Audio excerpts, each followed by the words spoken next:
welcome to the Outside Insights podcast. Our goal is to provide content and ideas that help you close your personal and professional gaps. And we do that by hearing how others have done it. I'm your host, Chris Burkhardt, and today I'm thrilled to have Rose and Glynn Willard on the show. Welcome to the show, you two. Thank you, Chris. We Thank you, are Chris. honored to be on today. Thanks for having us. So it seems as if my show is always about how people can have the life they want, the earned life. And it seems like so many times it's about, can I explore the entrepreneurial path? How do I, maximize what I want for what I'm doing? But you guys have a wonderful story that's entrepreneurial, but also somewhat alternative. So my hope today is that we can really answer the question of what it's like to kind of leave it all behind and travel the country in an RV. What it's like to transition to RV life as you guys talk. Rose and Glynn sold their business and most of their possessions to travel full-time in an RV and their two children. So you're either crazy or crazy, right? So, all right, what was it like? What was life like leading up to that decision to do this? Well, go ahead. I think we had a business that we loved. We had clients that we loved. And for those listening, they may have heard of Paradigm Fitness, which was in Newark many years ago. And we had been in business since 2020. It became a dream business, as in I loved our clients. Rose was at home with the kids. It was a 6-digit salary. It was comfortable. We lived in our dream house. I worked 3.5 days a week. I'm painting a picture for you that is like, who wouldn't want this, right?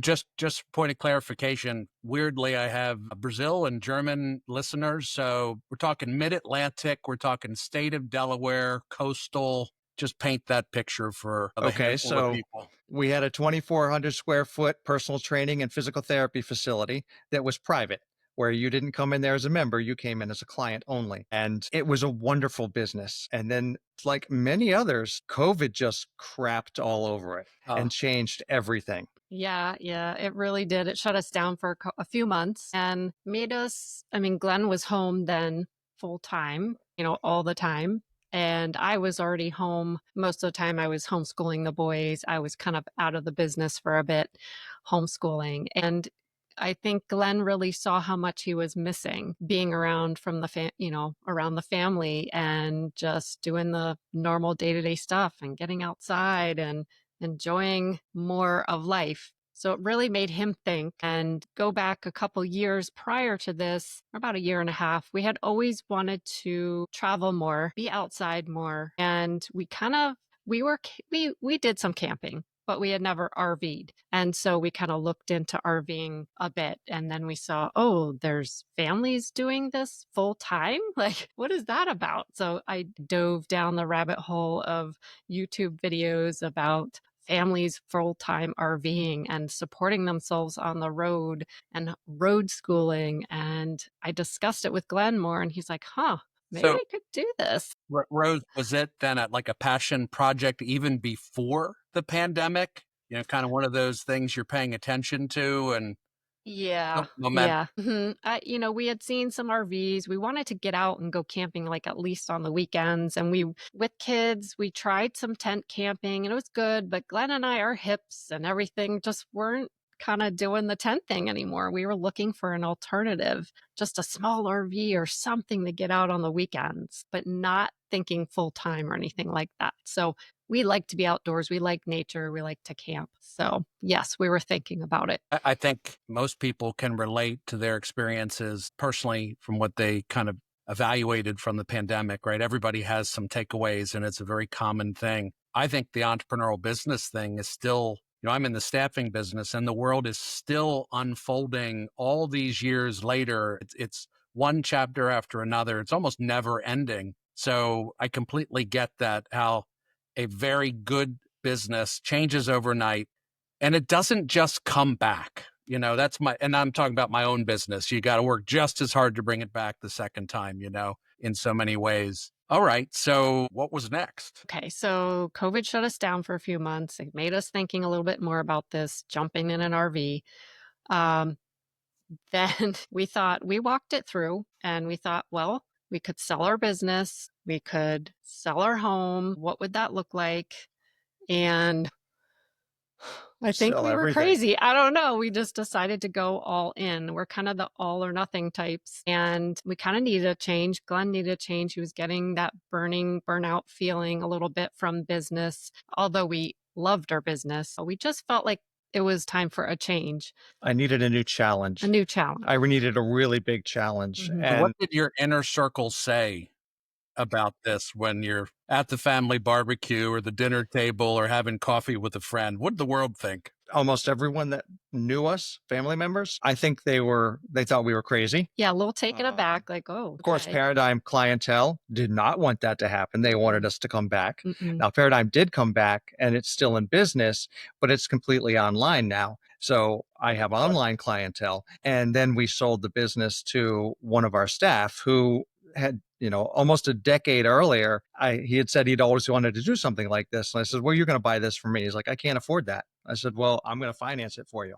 And No it doubt. finally came. Exactly. We financed for 3 years and he already paid off the business and it is still going strong. It's called Shift Fit now, but Okay. same exact business model. So it's running really well.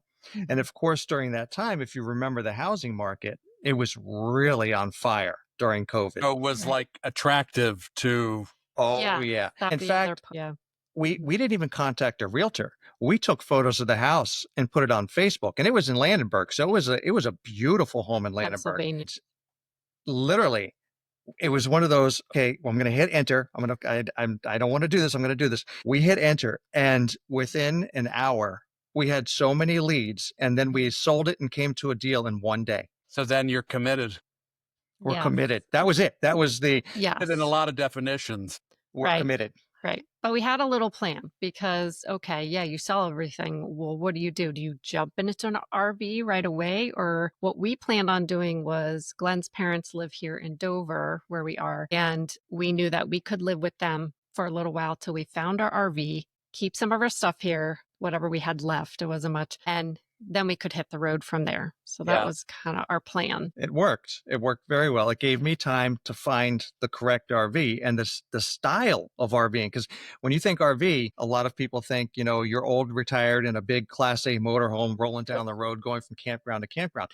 That's not what I had envisioned. I had envisioned complete boondocking on BLM and National Forest lands to have the most beautiful view for absolute free. That requires a very specific kind of RV. Yes. Now, boondocking, for those who may not know, that is dry camping. You are not hooked up to electric or water or sewer. So you have to be self-sufficient in your RV, which ours was. So this is one of the first podcasts where I can't wait to listen to myself because I've traveled across the country twice, but it was in a single setup of a pickup truck where everything was on top of it.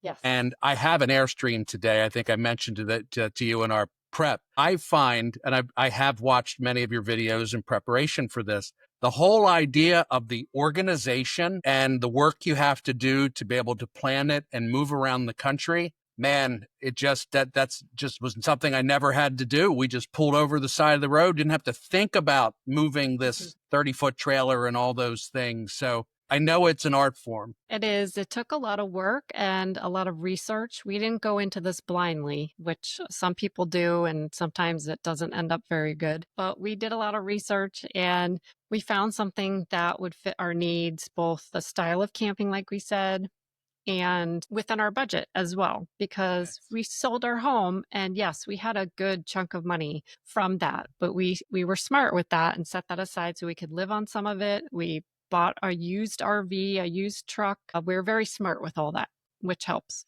So We were debt free before we started. So Yeah. other than the mortgage, that's all we had. And then going into this, we were completely debt free and have been from that day forward. Right. And then we found all the free camping, the boondocking, free places to fill up your water safely, places to dump, all that stuff. So I think you've already addressed one question I think there's more to talk about. There's this notion, the romantic notion of that sense of freedom. Mm-hmm. And I was curious because you're carrying the burdens of modern life into it, and in particular, 2 children. When I did it, I did not have children. So I was young, didn't even know what debt was yet, just a significant other with me. So what was it like with just having the kids along, because it's sort of, I mean, all kinds of different experiences, right? You're showing them the world very excitingly, but you also have to protect them in this strange kind of way of travel. Yeah, let me go back a little bit briefly. When we first told them that we were going to sell everything and travel in an RV, at first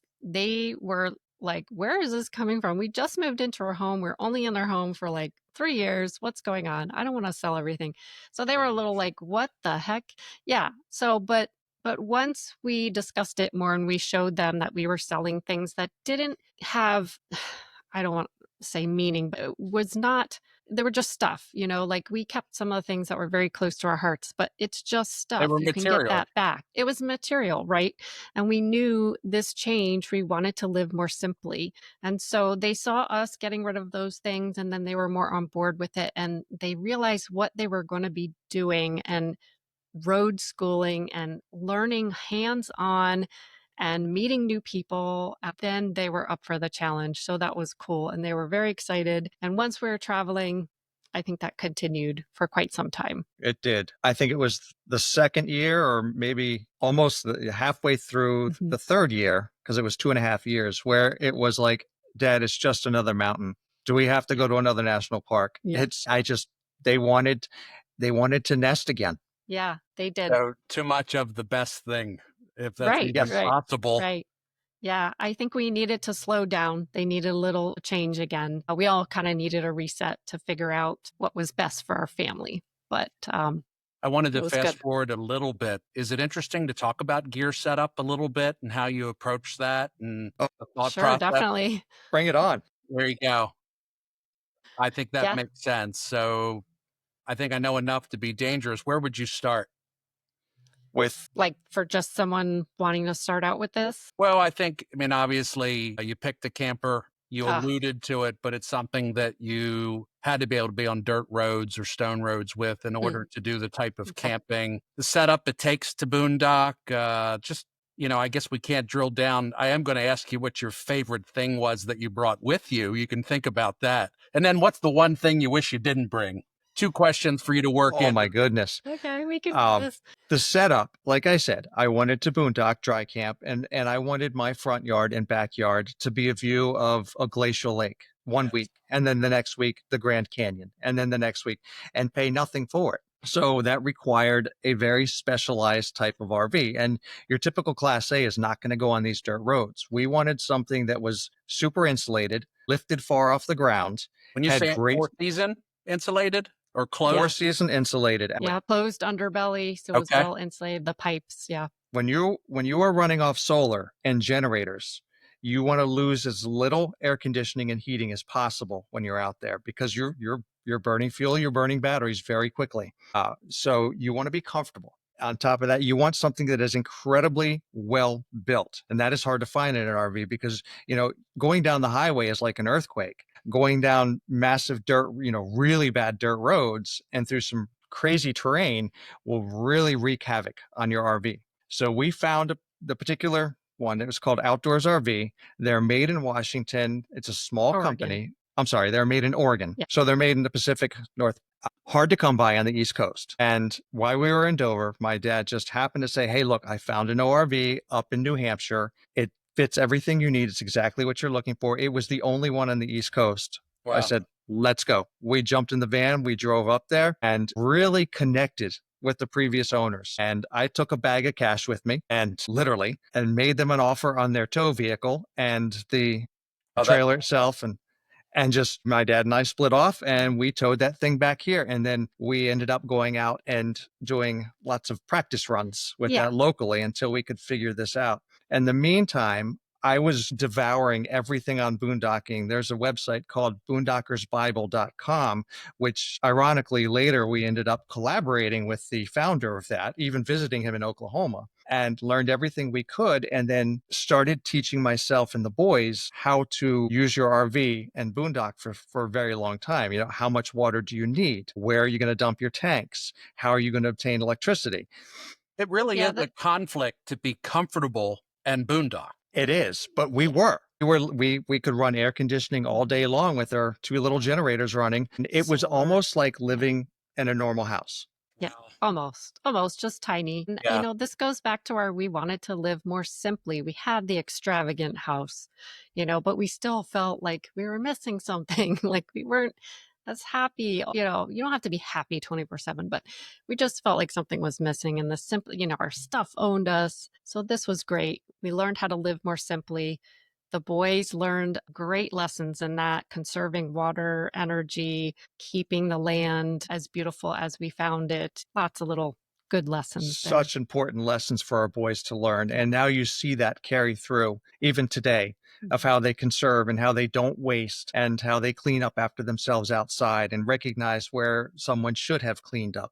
There was influenced in a way that you must be so proud of. yes. Yeah, we are. Yes, I mean that was part of the road schooling is learning how to adapt to these changes that came every single week and how to take care of the land and how to find what you need. It was astounding that honestly, this cost of living came out to be about $2,400 a month for food, fuel, everything that we could possibly need. And that included our cell phones, our data connection, everything. That's pretty good for waking up to a glacial lake. Yes. One thing that I think is probably obvious to me, to you guys, you allude to it in many of your videos. We all get an RV, those that do. And the next thing we know, we open our window and we're 6 inches from someone else at the local state park or the local private Yogi Bear campground. I think that was shocking to me because I've backpacked and taken the pickup truck and looked at the glacial lake my whole life. So this notion, I still think that's what people think about when they're RVing. But you're talking about something very different. Yeah. We part of the simple living and getting away from our typical American dream was to be out and enjoying nature and not having people all on top of you like in the RV parks. Yes, we used RV parks and campgrounds. Sure. But we wanted more from it. We wanted to be discovering nature in a different way. So. Absolutely. I wake up before everyone else in the house. I'm usually up around 5 o'clock. But a big thing for me is to go for my walk and hike first thing in the morning as the sun is rising. Now, there is nothing like being out on BLM land and let's say Sedona and quietly leaving the trailer and getting a hike in as I watch the hot air balloons rise above the red rocks. And then to do that somewhere in northern Idaho or in the Teton Mountains. It's just incredible. Yeah, you're carrying bear spray and you're by yourself and you could potentially get lost, but at the same time, the adventure was real. And to be honest, it wasn't all rainbows and puppy dogs and all that stuff. There were some hard times, definitely, but you learn from that as well. And that's what we wanted. We wanted some adversity. We wanted to challenge ourselves, try new things, learn new skills. Speaking of new skills, our YouTube channel, which I taught myself how to do everything, which was awesome. Well, I think it was great in that it certainly helps a podcast host prepare and get a sense of what you guys went through and the information that you share. Thank you. Thank you. I was all about the YouTube channel because I was paranoid of being in front of a camera or even on a microphone. I told myself, and you're going to get past this. You're going to force yourself in this situation and do it in front of anyone who's going to be willing to watch, and you're going to improve. And it really, really helped me. And then, once you realize you're doing good with it, I always say to myself, 30 seconds before I get on, whatever I'm sharing, I'm helping somebody with, so. Right. There's an audience out there. So just to rewind 30 seconds, what was the moment where you questioned your sanity in this 2.5 years? What was the moment? There was a moment right when we left Delaware to go, and we're sitting in the car driving, and it got very quiet.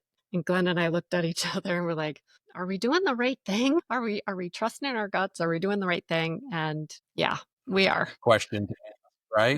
Yeah. That's what I was going to say. It was immediately after we left, as we're approaching the Bay Bridge Tunnel, or the Chesapeake Bay Bridge Tunnel. Oh. And I'll never forget, there was just this weird silence in the truck where there's silence when the family rides together, but this was just eerie. Was just like, we're all kind of staring out the window going, a little bit in shock. Holy poo, what did we just do? Had you set up yet? Oh, yes. So, we'd already practiced. Rewind. All right. We So made sure to practice. Yes. Or you hadn't had to do a 10-point turn yet with it into a narrow space, but my goodness. Oh, the 62,000 point turn that somewhere. Was that was in Idaho. That was was fun. So I saw your favorite boondocking places on the YouTube video. I have land in Teton Valley and Teutonia. So I do agree with you that Idaho is one heck of a place to camp. Isn't it? Yes. Really? Yeah, it sure it's is. not all about potatoes there. Idaho is in the Gorgeous. Stanley area. It's incredible. I don't want to tell too many people about it. No.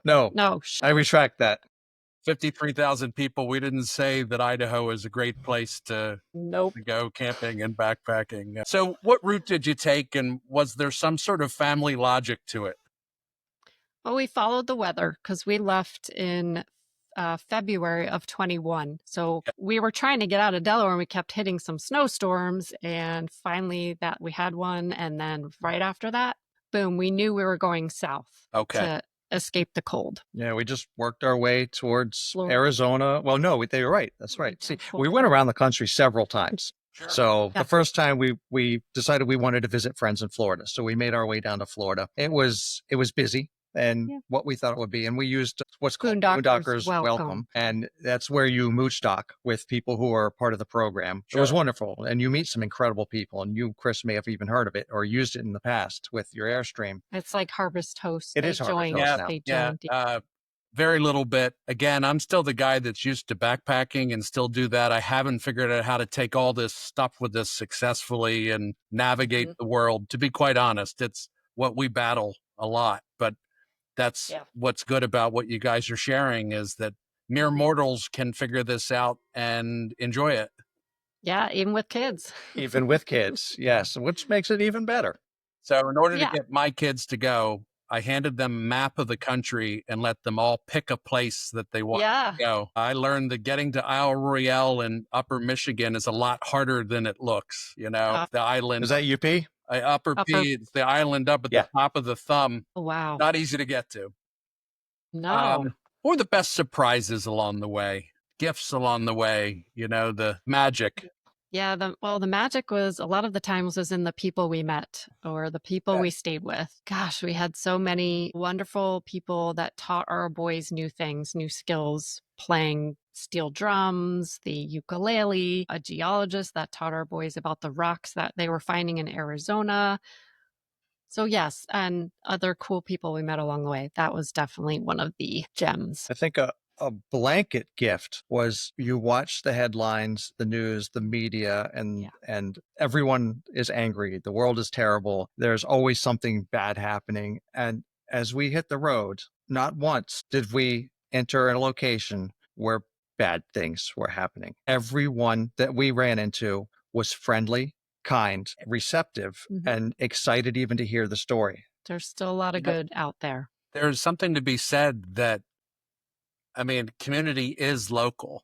You know, that's the point. This community is local, and at a local level, I'm not surprised. It's when we filter it, you know, and try to do it like I'm trying to do it, try to reach people in a way like this, but it's hard to keep that connection, I believe. Very difficult, but that's terrific. So those who are listening, just be aware that, you know, on those 2.5 years, it was nothing but good that we found around the United States. But you have to be diligent too. I mean, you know, listen to your gut. You know, we'd have to go and do laundry, and you'd have to go into the town, into a city or whatever to find a laundromat. You know, we Google it first, we make sure where it is, and then we kind of have plan A, B, and C, and we park. Yeah. You know, we have to have our trailer with us most of the time, but not always. We'd leave it boondocking. We'd leave our trailer unattended for over a week. Well, not leaving for a week, but we'd be in a spot for 10 days and we'd come and go nonstop. And actually, we felt safer there than in a campground, like with our stuff. Oh, yeah. Because a lot of people, there's more things that happen in the campgrounds or RV parks where people steal bikes or whatnot versus where we were boondocking. I mean, there was hardly anyone around at times, and locked up our stuff, and we're good. It's the same as hiking the AT versus walking a wilderness trail. I mean, it's the same thing. The AT, you feel less comfortable than when you're really out there. So I am very curious. You're modern people living a modern life, probably running a mile a minute. Did the trip pace you or did you eventually pace the trip? It started where We were go, go, go. go, go, go. And Like a lot of people. it took a good 6 months before I even figured out how to slow down. And that was one of our biggest lessons that we try to teach. Slow down. You're full time. You don't need to hurry anywhere. Yeah, it'll all still be there. Yes. Take your time. How has that morphed for you both today as you re-enter? Like, I know it's something you hold on to. Like, Yes. you know it's possible. Yeah, we do. At least I do feel myself like, okay, slow down. You don't need to rush into this. There are more days in the week to get things done. Yeah, I definitely am trying not to rush coming back into the real world or not the real world, the different world. Yeah, yeah. I think I lost my hustle, honestly, Yep. because I had done nothing but hustle for Sure. decades. Yeah. And I didn't even know how to go slow. And once I finally figured it out, I didn't want to hustle anymore. I wanted to. Yeah. We human do, we don't human be, you know? Yes. Unfortunately. So I think that fits very well. Yeah, and it's a shame it's a hustle world. I mean, you were an entrepreneur, and truth be told, just if I can make that point, I think entrepreneurship, if you're trying to scale or grow something, it's in you or it's not, but it's an event type thing. Like, you're not that forever, so to change and evolve through a trip like this, you'd almost expect it, right? But you're different, and that's part of the gift of all this, right? I mean, you take it with you. Yeah. Yes. I think the difference that I have really taken away from this is I now value and protect my time like I never have before. For sure. Do you agree Definitely. that time is worth more than money now? 100%. Mm-hmm. There you go. Yeah, 100%. So what's the best surprise item that you can't live without when you're traveling for 30 months? Water. All right. Beyond water, but When the right. Yeah. Yeah, when water runs out, the party's over, right? You just That's actually Yeah. very true. That's when you're coming in. Yeah. Let's see. I know he couldn't live out without his that torque wrench for the Wheels, truck. for the wheel, The wheels for sure. He's checking that at every stop. the thing that Yeah, got that's used a every tool. day. I think, Mike, honestly, I feel like our computers got used every day Yeah, well, we kind of had to, yeah. And because of what we were producing. our data, we had that too. That was a big thing.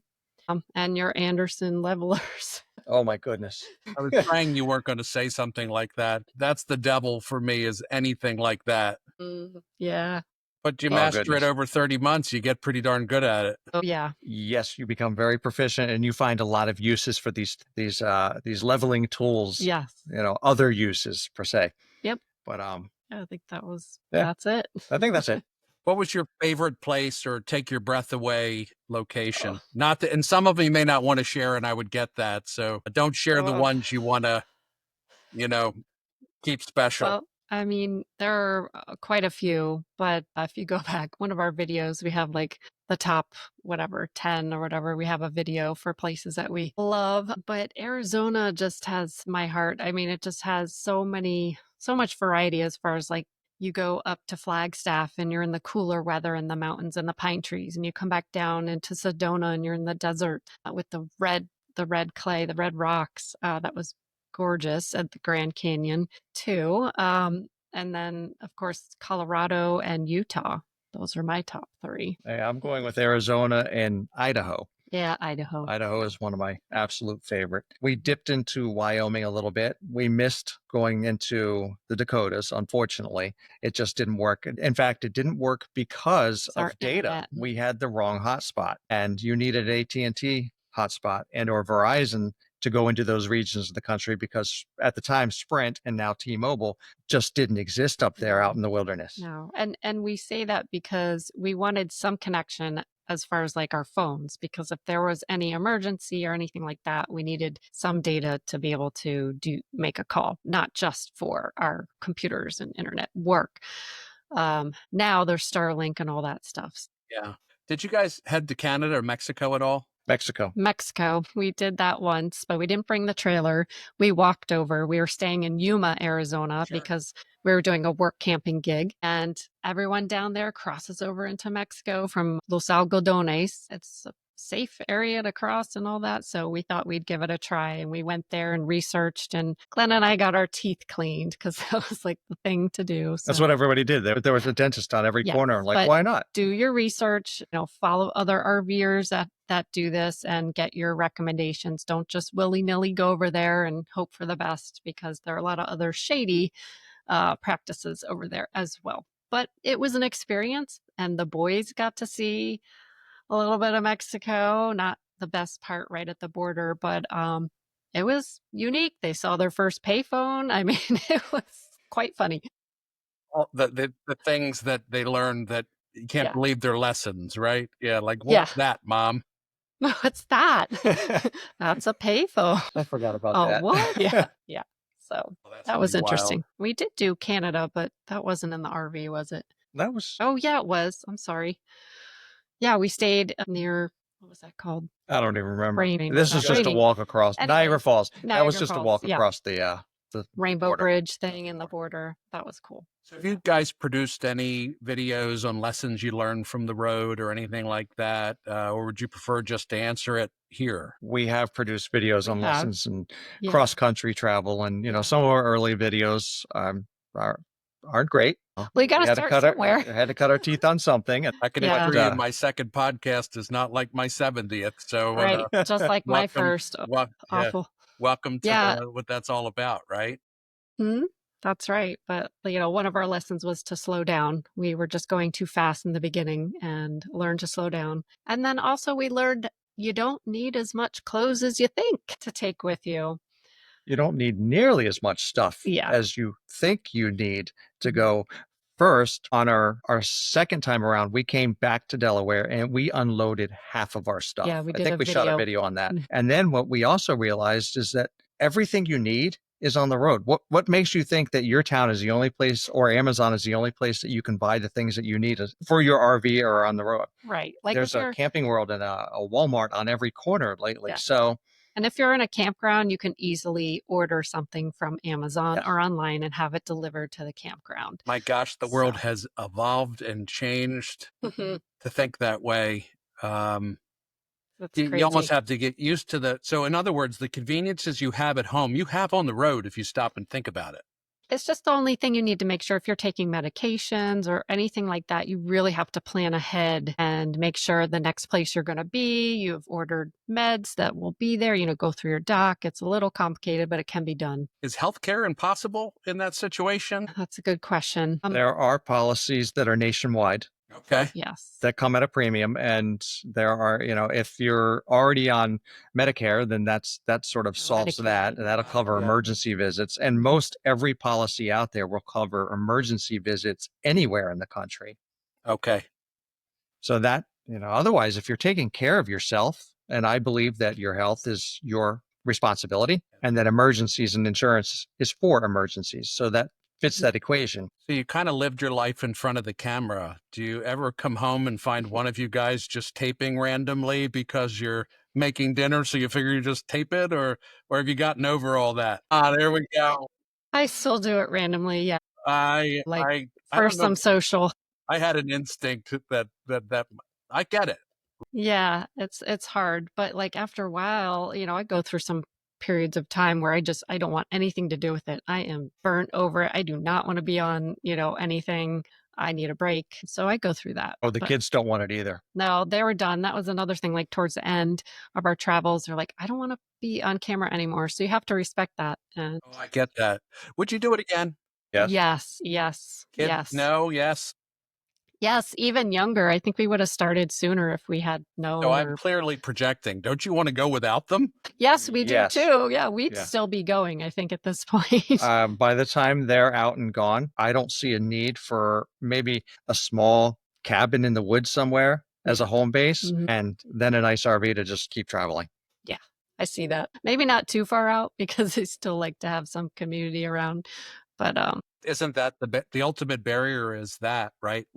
mhm. I'm not sure if people think we're crazy to talk this way, but I think I'd be in that cabin now if it weren't for family. Yeah.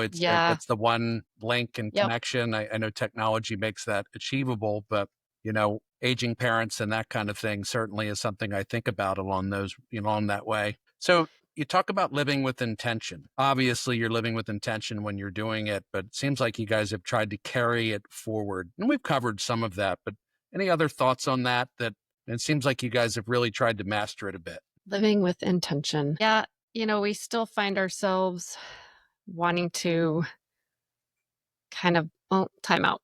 There's a clock. Yeah. Do you have anything to say? No. No, I don't either. So maybe now here's the flip side of it. So Yeah.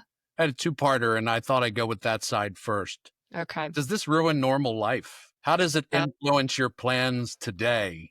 How do you carry this thing around with you that you experience that you really can't explain to anybody, even though you're doing a good job over 40 minutes with me? But it's like carrying something around that's really hard to, share. It is hard because we are not completely surrounded with that like-minded group that we found on the roads. It definitely is a little hard, but we are so confident in what we have done and what we've accomplished and where we are at right now. That makes it a little easier to keep living with intention and living a little more simply, and not getting caught up in the shiny new things and, what everyone else is talking about. Yeah, And our notion boys, of keeping yeah, up and with our Joneses and Smiths, and you gotta have right, the new car, and you right, got to have the new right. Nikes, and And you keep hearing that every now and then, but you follow your gut, and you're saying that stuff does not make you happy. it does It not. definitely does We've not make learned you that happy. over and over again. And our boys have seen that now. And, it's still a little easy for them with their friends, like, oh, this new thing or that thing. But Yeah, but they've had this experience, Rose, where they they have also it. know They do. that sitting around a campfire and having mom and dad around, and I mean, like they Yeah. do, they may not be able to use the words, but they know what different is. Yeah. They do know what different is. And They and do. you asked, do you feel like, or do we feel like this maybe has ruined our life or ruined, our perception of things? And it did not ruin anything. This is the most amazing memory. I still go through our Google Photos and or watch one of the videos now, and I can't help but cry at the time. I'm like, Oh. holy wow. It's just like, this is the most incredible thing that I'm going to take to my deathbed. Right. That cannot be taken away from me. Nope. That never would have happened Yeah. if we didn't have, I would say if we didn't have the balls to just get out there and do it. Right. So what was reentry like for you? It was slow. Yeah. Because our hearts were still out there on the road, and being in a home for as long as, we are and are now, the itch was still there to get out and do stuff and like camp and just be out there and travel and see new things. So that was slow. It's tough. We came off the road for another entrepreneurial opportunity, and that has moved a great deal more slowly than I had thought or anyone had thought it was going to move. And I should have expected that. And I know how long these things can take. And of course, in the meantime, you look at jobs, you look at all kinds of other things. And I don't feel as though I am employable. I am, I have to control my time. I am happy to work as long as necessary at 4 or 5 a.m. in the morning, but not a 9 to 5. That does not interest me. The opportunities that I've had that have grown from the trip and from coming back are good. But again, they're moving very slowly. Understood. So, Yeah. Such a loaded question, because obviously we'll have show notes and list as many things, but I do think people, I mean, I can tell by folks' questions, I'm starting to allude to it as, I want to take a little mini retirement. They've read a little Tim Ferriss, right? Or they want to travel differently, or they need to care for a sick one for a period of time and re-enter. So I believe the world's very accustomed to taking these sort of experiential breaks. What would you recommend, like general resources for people to kind of get their act together? And certainly your own stuff too, if it fits. But if someone's interested in doing this, what were your lessons learned? Where would you start? do you mean taking a break from work? I period? mean, if they want to do what you guys did, if they want to jump in an RV and travel North America. Okay. Well, you only live once, right? Yes. That's easy to say, but I know. financially, what if they're not there? But Rose, I've got a job. I have a house payment. Right. I have a car Right. payment, right? Right. You don't understand. I have a Right. boss, Yeah. Exactly. Yes. My I mean, spouse will these are the never points I'm vote for thinking. this, right? How do I get my teen? Everything. You guys overcame everything I could say. Yes. Yes, Well, but it took time. it did. And we There you were go. already entrepreneurs working for ourselves, right? So We didn't have the corporate. Yeah, we consulted with the boss. The boss said, fine. That was check mark A, You checked with that's her? us. Yeah. And she checked with me. That was great. Our finances were already in order. We were already debt free minus the house. We already had a big cushion. So this was easy for us. For someone who is in a different position, their first step really is taking care of their finances and finding remote work. And, truth is, those are the exact same things you need to do to become an entrepreneur, to ride it out, to get Yes. debt free, have a good plan, have Yes. buy-in of the spouse, have a runway, do all your homework. So like anything worth having, that's the way you got to approach the darn thing. Exactly. So then if you're going to take a trip like this, or 2 years or 3 years on the road, then treat it like an entrepreneurial business. And you need to have, if you can transition to more remote work before you do your own thing, make sure you have enough saved aside financially that you can easily transition to your entrepreneur thing, so you don't have to worry about, oh my gosh, I have to make money right now because that's all I have, you need that. We bumped into people on the road who had left everything, quit their job, financed their RV, and were in dire straits because they couldn't find work. They were upside down in their RV and they had to pay to stay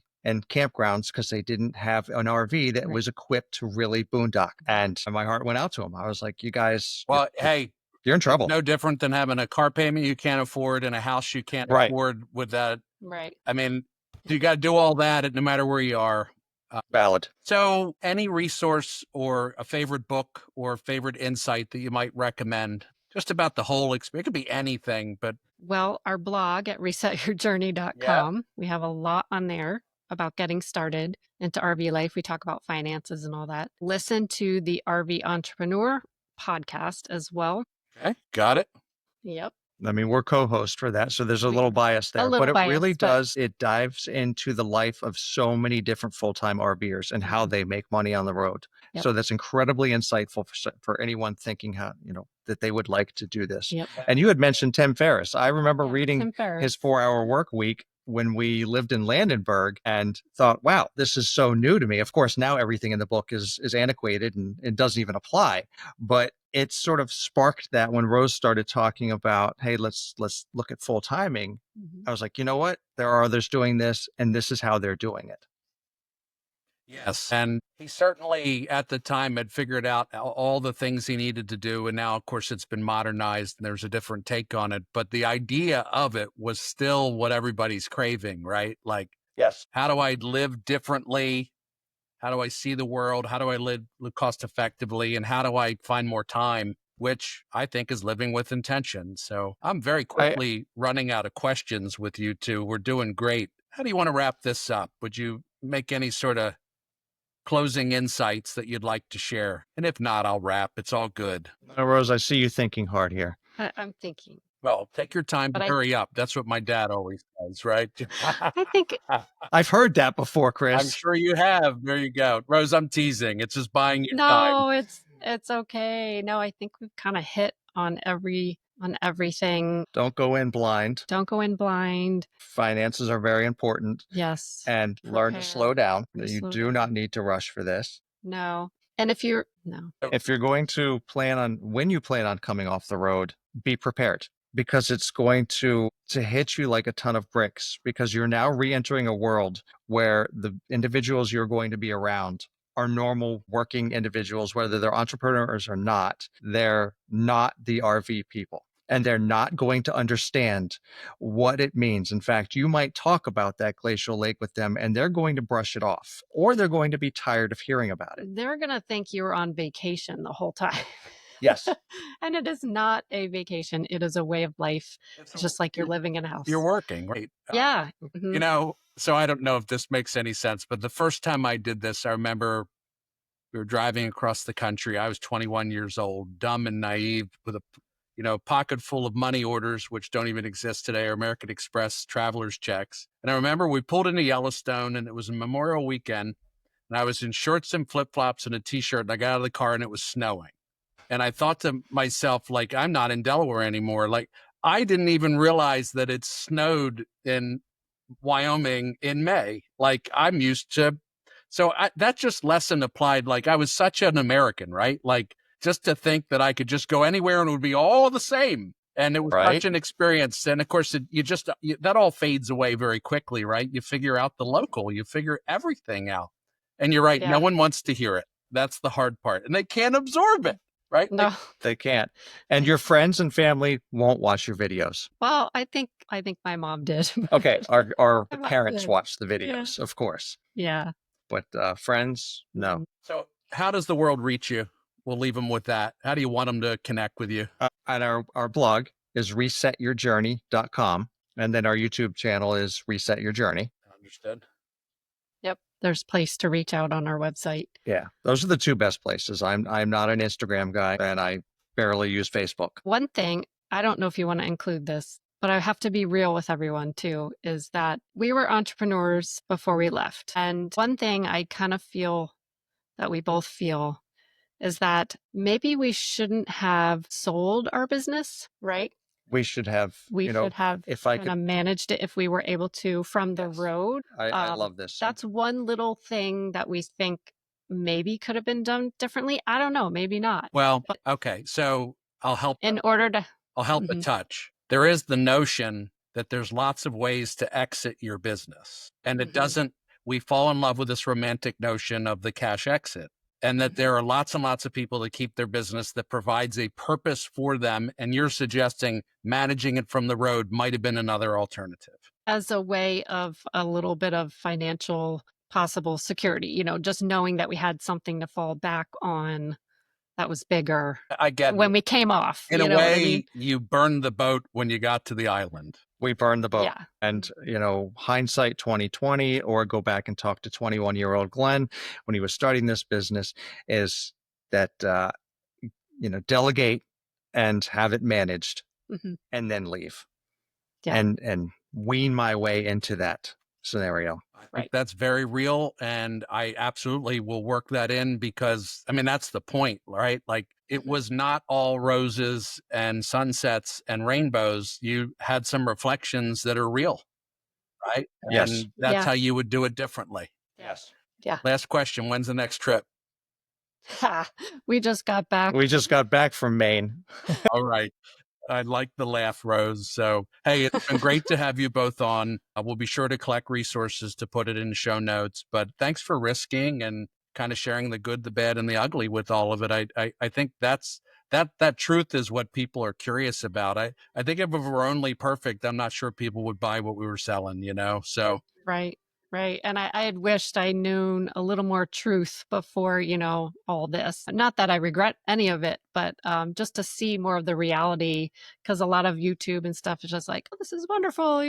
Everything's positive and happy and nothing goes wrong. So reality, yeah, I'm glad we could share some of that today. And thank you for having us on. Yes. Thank you very much, Chris. Keep sharing that reality. Thanks to you both.